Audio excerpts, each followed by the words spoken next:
नमस्कारम। कलयुग के 5123वें वर्ष के माघ मास की आज शुक्ल त्रयोदशी है और 14 माघ 1944 राष्ट्रीय पंचांग की तिथि है।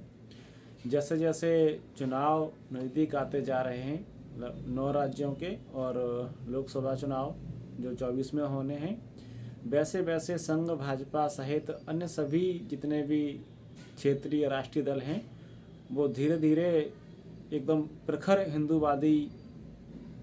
कलेवर में नज़र आ रहे हैं। चाहे उद्धव ठाकरे हों या फिर योगी आदित्यनाथ हों, सभी हिंदुत्व पर बात करते हुए दिखाई दे रहे हैं और जो अन्य क्षेत्रीय दलों के नेता हैं वो भी आगे पीछे जा करके वो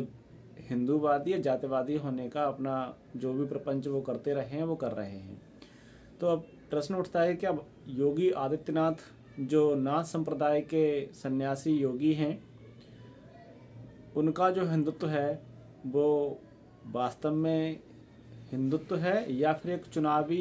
टूल मात्र है। जैसे अन्य सभी दल और नेता हिंदुत्व को एक चुनाव के लिए एक प्रोपेगेंडा के तौर पर यूज करते हैं, वैसा ही है। योगी आदित्यनाथ जब तक सीएम नहीं बने थे, मुझे भी ऐसा ही लगता था कि योगी आदित्यनाथ एक ऐसा व्यक्ति है जो सच में हिंदुत्व के लिए जीने वाला मरने वाला व्यक्ति है। और उसके चूँकि वो किसी विशेष पदों पर नहीं थे, वो एक सांसद थे, 4-5 बार वो सांसद रहे, तो उनके जो भी वक्तव्य हुआ करते थे वो सामान्य तौर से इन जनरल एका दो को छोड़ करके उनकी जो धारा थी वो बिल्कुल ठेठ हिंदुत्ववादी हिंदू विचारधारा से उत्पन्न रहा करती थी। लेकिन सीएम बनने के बाद जब वो सत्तासीन हुए उत्तर प्रदेश में, उसके बाद एक भी ऐसा कृत्य एज ए सीएम उनका नहीं हुआ आया अब तक 6-7 वर्ष होने को हैं, जिसे ये कहा जा सके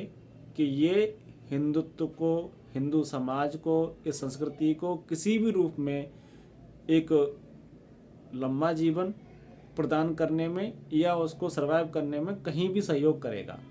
2-4 शहरों के नामों को बदलने के अतिरिक्त और कोई जो धरातल पर जो कार्य होना था संस्कृतियों के लिए, संस्कृति रक्षा के लिए, सभ्यता के लिए, संस्कृत भाषा के लिए या हिंदी के लिए, वैसा कोई भी कार्य योगी आदित्यनाथ के द्वारा नहीं हुआ और ऐसा कोई भी कार्य उनके द्वारा नहीं रोका गया जो केंद्र सरकार की, मोदी सरकार के द्वारा इस्लामिक अपीजमेंट के लिए जो प्रक्रियाएं, योजनाएं चलाई गई, उसका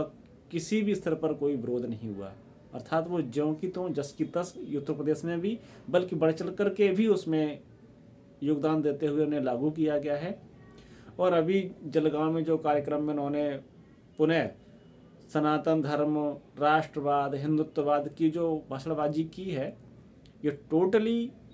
चुनावी स्टंट है। ये पॉलिटिकली वोट बैंक के लिए ये टूल की तरह से इस्तेमाल कर रहे हैं। मेरा ऐसा विश्वास है, मत है कि Yogi Adityanath as a CM लोग सफाइयाँ दे रहे हैं कि उस पर ऊपर से दिल्ली से दबाव है, मोदी का दबाव है, इस वजह से वो जो चाहता है वो भी नहीं कर पाता। तो मैं इस पर ये कहना चाहता हूँ कि जब एक व्यक्ति सीएम की कुर्सी पर होने के बाद केंद्र की सरकार का, जो उसकी अपनी पार्टी की ही सरकार है, उसके अपने ही नेता हैं, उनके दबाव में एक भी हिंदुत्व को सर्वाइव करने में, सपोर्ट करने वाला कार्य करने में असमर्थ है, और तब असमर्थ है जबकि उसकी अपनी छवि इन जनरल पब्लिक में एक कट्टर हिंदुत्ववादी की है और उसकी एक लार्ज फैन फॉलोइंग है।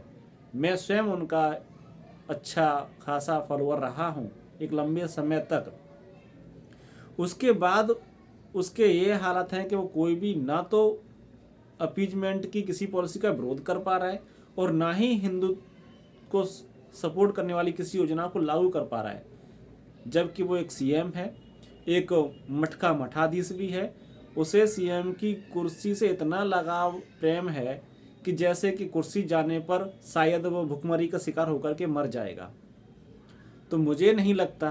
कि एक ऐसा व्यक्ति जिसके पास सभी चीज़ें होने के बाद भी यदि वो आज कोई भी कार्य नहीं कर पा रहा है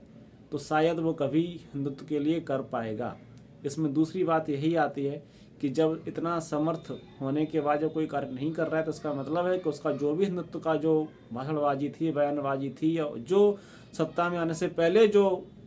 कर्तव्य जो थे जो उसने किए, जिनसे समाज को कह सकते हैं कई अर्थों में लाभ हुआ है उसके कार्यों से, वो सभी स्टंटबाजियां थी सत्ता में आने के लिए। और अब जो भी कर रहा है वो व्यक्ति, वो पूरी तरह से स्टंट है। वो ना हिंदू है ना हिंदुत्ववादी है। इसलिए उसके इन भाषणबाजी से, बयानबाजों से हमें उसके जाल में, प्रपंच में नहीं फंसना है। ये ऐसे धूर्त हैं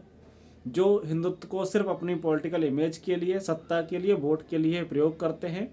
और चूँकि मैं आपको पिछले वीडियो में भी बता चुका हूँ कि संघ भाजपा की जो विचारधारा है वो इन रिटन, जो उनका संविधान है, फंडामेंटली जो उनके विचार हैं वो एंटी हिंदू हैं। और यहाँ तक कि वो एंटी नेशनल भी हैं, क्योंकि जब आप बुरी विचारधाराओं को अपने संविधान में जगह देते हैं, अपनी फंडामेंटल जो रूल्स हैं उसमें जगह देते हैं, तो स्वाभाविक रूप से वो देश विरोधी भी हो जाते हैं। हालांकि चूँकि जब समाज का वातावरण ही ऐसा बनाया हुआ है राजनीतिक लोगों ने, इस सरकारी तंत्र ने, कि जो देश विरोधी बातें हैं वही देश प्रेम की बातें मानी जाती हैं, और जो वास्तव में जिनसे देश का हित होना है उन्हें देश विरोधी तत्व माना जाता है। तो ठीक उन्हीं अर्थों में संघ भाजपा की जो पूरी टोटली विचारधारा है वो हिंदुत्व विरोधी तो है ही है, साथ ही साथ वो देश विरोधी भी है, क्योंकि वो इस्लाम को एक धर्म के रूप में मान्यता देते हैं। और सिर्फ धर्म मान्यता ही नहीं देते, उसे सर्वश्रेष्ठ धर्म भी मानते हैं। दूसरी ओर गांधी जो हिंदुओं का नरसंहारक रहा है, उसने